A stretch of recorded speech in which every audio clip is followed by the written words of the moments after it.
যেভাবে আমরা সুন্দরভাবে এই প্রিমিয়ার লিগ সিলেট পর্বের খেলা শেষ করতে পারি।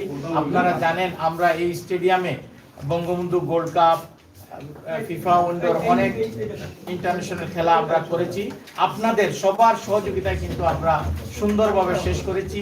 আপনারা জেনে খুশি হবেন, ঢাকার পরেই কিন্তু আমাদের এই সিলেট জেলা স্টেডিয়াম ফুটবলের জন্য ওনারা অনেক অনুষ্ঠান এখানে করবেন। আগামী মার্চ মাসে আমাদের ফিফা উইন্ডোর 29 তারিখে হয়তো একটা ফ্রেন্ডলি খেলার কথা আছে। তারপরে এপ্রিলে এফসি কাপের খেলা আমাদের এই জেলা স্টেডিয়ামে হবে।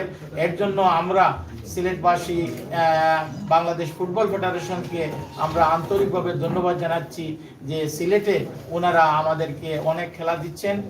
আমরা সিলেটবাসী গর্বিত। এর জন্য আমি কিন্তু সবার সহযোগিতা কামনা করছি। আসলে আমাদেরকে সহযোগিতা করেন, আপনারা ফুটবল অ্যাসোসিয়েশন জেলা ক্রীড়া সংস্থার পাশে আছেন, এর জন্য আমি আন্তরিকভাবে ধন্যবাদ জানাচ্ছি। আর আপনারা আজকে এই সাংবাদিক সম্মেলনে সবাই কষ্ট করে এসেছেন, এর জন্য আমি বাংলাদেশ ফুটবল ফেডারেশন এবং সিলেট ডিস্ট্রিক্ট ফুটবল অ্যাসোসিয়েশনের পক্ষ থেকে আন্তরিক ধন্যবাদ, কৃতজ্ঞতা এবং শুভেচ্ছা জানাচ্ছি। ধন্যবাদ সবাইকে।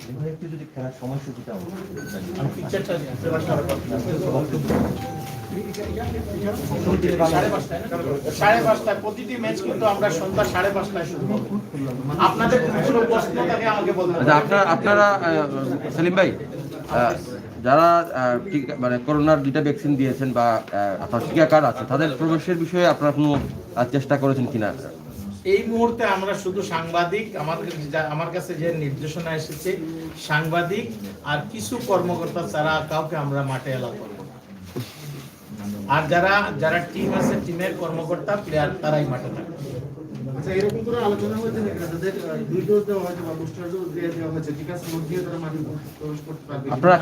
আপনারা আবেদন করেছেন কিনা? আপনারা এখনো কিন্তু এই নির্দেশনা আসে নাই যে টোটালি দর্শক এলাও করা হবে। আমি আশা রাখি হয়তো 21 তারিখের পরে নতুন যে নির্দেশনা আসবে, ওই নির্দেশনা হয়তো দর্শক এলাও করা যেতে পারে।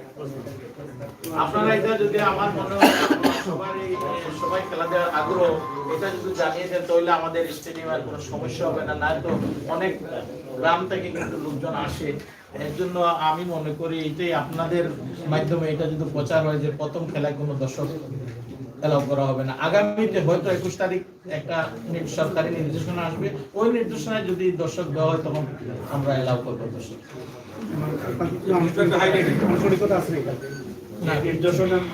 নির্দেশনের কথা আপনি বলছেন, এটা কতটুকু মানে সাফল্যমণ্ডিত হতে পারে বা আসতে পারে, কতটুকু আমি আশাবাদী যে 21 তারিখের পরে হয়তো দর্শক সীমিত আকারে হয়তো দেওয়া যেতে পারে।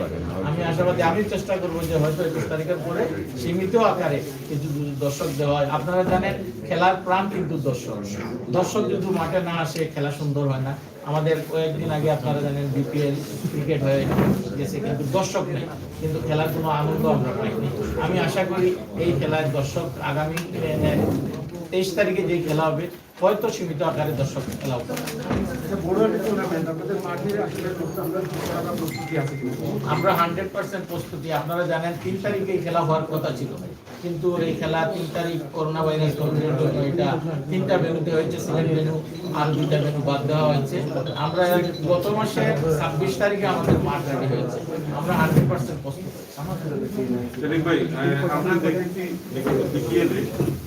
আপনার এই বিএপি গ্যালারি যেটা আছে, যে রাজনৈতিক নেতৃবৃন্দ বা প্রশাসনের তাদের ছেলে বলেন, আত্মীয় বলেন, তারা খেলা দেখেছে। এটা আমাদের কাছে এক ধরনের বৈষম্য লেগেছে, যেটা এই প্রিমিয়ার লিগের খেলায় আপনাদের ক্ষেত্রে এটা আমরা দেখবো কিনা, যেটা উন্মুক্ত করে দেয়। ধন্যবাদ। আসলে আপনি ক্রিকেট আমাদের প্রিমিয়ার লিগের কথা বলছেন, ওইখানে কিছু টিকিট, লিমিটেড টিকিট দেওয়া হয়েছিল কিছু ফ্র্যাঞ্চাইজি, আর কিছু মানে আমাদেরকে মানে ভিআইপি 30টা টিকিট দেওয়া হয়েছিল, আর বক্সের কয়েকটা টিকিট দেওয়া হয়েছিল। এইগুলো আমরা কিছু মানে টিকিট যারা টিকিট ছিল ওনারাই দিয়েছে। এখানে কি এই ধরনের কোনো ভিআইপি না, এই মুহূর্তে এখন পর্যন্ত আমাদেরকে কোনো ধরনের কোনো যে ভিআইপি যে আসবে এলাও করা হবে এই ধরনের কিছু নির্দেশনা দেওয়া হয় নাই। যদি আজকে পর্যন্ত আমি কিন্তু কোনো নির্দেশনা পাই নাই, যদি পাই ঠিক আছে আপনাদেরকে সবাইকে আমি কিন্তু এই টিকিট দেওয়ার চেষ্টা করব। ঠিক আছে, ধন্যবাদ।